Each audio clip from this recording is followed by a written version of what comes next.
The Chinese Grand Prix is back this weekend, which is a sprint weekend. It's Friday where we had only one practice session and sprint qualifying. First, let's talk about practice session, where Ferrari bringing back their Macarena wing for this weekend. Coming to what happened in the session earlier Friday was Russell and Antonelli are once again the class of the field, but the scene behind is not so clear. McLaren pipped Ferrari, but did set their lap times later when the track was rubbered in. Behrman was 7th, once again impressing for Haas with Audi also in the mix for the top 10. But Red Bull are a fraction back. Verstappen was only 8th, a huge 1.8 seconds back from Russell's marker. Hadjar struggled in P13, so he needs to find some time here as he has fallen 3/10 behind his teammate. As for the rest, there were plenty of spins with these cars still tricky to handle with grip at a premium in some corners. Sainz, Colapinto, and Lindblad all suffered reliability issues, so there is work to do for Williams, Alpine, and Racing Bulls in the break. So coming to the sprint qualifying session, Russell is the man to beat tomorrow as he starts from pole for the second weekend in a row. Once again, he has his teammate alongside. Antonelli comfortably beating the rest, but unable to catch up to his teammate even though Lando claimed to be on the push lap, were impeded by Antonelli into turn 1 where he didn't receive any penalty because FIA said Lando is on warm-up lap where it still looks like Lando is on full throttle into the turn. McLaren and Ferrari battled hard behind where they did not use their Macarena wing, which was only used in practice session, with Red Bull a touch further back, who struggled a lot with their car and setup, where Max complaining about drivability and downshifts. What not everything about the car is wrong, as Gasly impressed hugely for Alpine with P7. Also with Oliver Behrman in P9 splitting both the Red Bulls in P8 and P10. Audi were unable to get a car into the top 10, although Hülkenberg was only 0.015 seconds from making SQ3.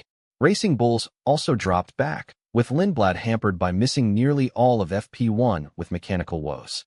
Sainz was another to struggle with reliability, as Williams lost both cars in SQ1. But at least he made it out. The same cannot be said for Perez, a fuel systems issue meaning the Mexican was unable to take part in sprint qualifying. And coming to Aston Martin, they were able to bring car on track, but still struggling a lot with different issues, where they are playing blame game with Honda blaming chassis and Aston Martin blaming the Honda engine. So, now all eyes turn to the sprint itself. It will be a 19-lap dash, with no need to pit. The field are expected to start on the medium tire. Coming into Saturday, the sprint race where Russell, starting on pole position. Russell will start as favorite for pole, having already taken P1 in qualifying in Melbourne and again for the sprint, which he went on to win. Can anyone stop the charging Mercedes man? His teammate might, but Antonelli needs to cut out the mistakes. A poor start today cost him, while a lockup led to contact with Hadjar and a 10-second time penalty. Has also struggled with safety car restart in final corner, even where Oscar Piastri passed him before start-finish line and got his position back. As for Ferrari, they can certainly battle off the line and have two drivers in top form. But tire wear must be a concern for the Scuderia that despite having the incredible start in the sprint due to tire degradation, Ferrari have fallen back, but during the pit stop under the safety car, they got fresh set of tires with finishing P2 and P3 that McLaren are betwixt and between. Faster than the rest, but off the pace of Mercedes and Ferrari. As for Red Bull, they have fallen way back here and need to work hard to find some pace ahead of qualifying. As for Verstappen finishing first time outside the points since the introduction of this format in 2021. Behrman and Lawson picked up sprint points in the midfield, and Behrman definitely has one lap pace too, so will be confident of Q3 later on. Antonelli will be on pole for the first time for a full Grand Prix by breaking previous record of Sebastian Vettel as youngest pole sitter in Formula One history, but he has Russell alongside.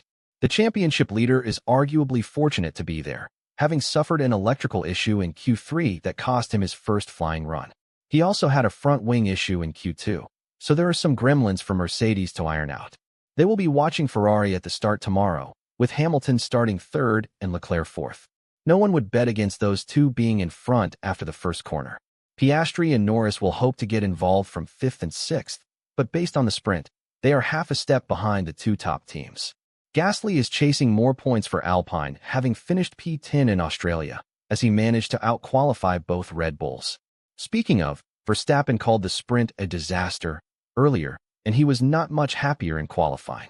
Red Bull are off the pace here, with the Dutchman qualifying 8th and Hadjar 9th.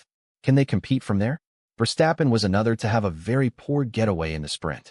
Whereas Fernando Alonso, while interacting with media, said that pretty much satisfied than the last weekend in Australia, as they at least able to finish the sprint race without any issue and looking ahead to complete the full race on Sunday.